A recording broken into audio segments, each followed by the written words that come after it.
बीते दिन एसएसपी साहब को सोशल मीडिया के माध्यम से जानकारी मिली कि हमारे जिले के राजा देवरी थाना क्षेत्र के चांदन गांव के 12 परिवारों के लगभग 43 लोग, जिसमें 8 नाबालिग छोटे बच्चे भी थे और महिलाएं भी शामिल थी। ये पूरा ग्रुप आंध्र प्रदेश के गुंटूर नामक स्थान पर ईंट भट्टा में काम करने के लिए गया हुआ था। वहाँ इन लोगों के साथ दुर्व्यवहार हुआ और ये सभी वहाँ पर असहाय अवस्था में फंस गए थे।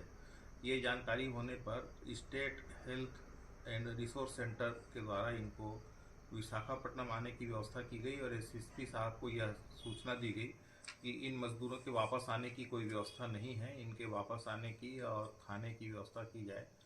संयोगवश उस मजदूरों के समूह में एक नारायण नाम का व्यक्ति था, जिसके पास मोबाइल फ़ोन था और उसमें बैंकिंग लेन देन की व्यवस्था भी उनकी जानकारी में थी।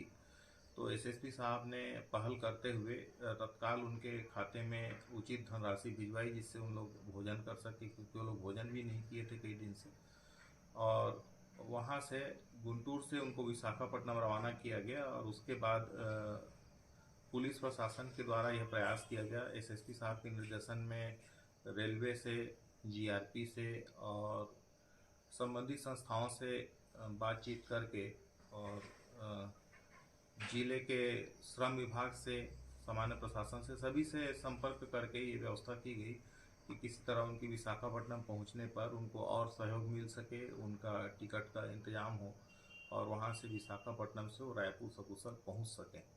एसएसपी साहब के अथक प्रयास और विभिन्न संस्थाओं के, शासकीय संस्थाओं के सहयोग से संयोगवश ये पूरा का पूरा ग्रुप सुरक्षित रूप से विशाखापट्टनम से ट्रेन में सवार होकर रायपुर और रायपुर से फिर पुलिस की व्यवस्था में ये चांदन अपने गांव पहुंचे। इस तरह से इन 43 लोगों को एक सुरक्षित तरीके से रेस्क्यू करके वापस इनके मूल स्थान पर पहुंचाया गया। इसमें सबसे खास बात यह थी कि इसमें किसी भी तरह का कोई शासकीय अधिकारी या कर्मचारी उनके साथ में मौजूद नहीं था। फिर भी एक रिमोट जैसी व्यवस्था से इतने लोगों को सकुशल अपने घर तक पहुंचा पाना, ये अपने तरह का एक नया ही कार्य था। इसके लिए एसएसपी साहब और उनके अथक प्रयासों का बहुत ही महत्वपूर्ण योगदान था।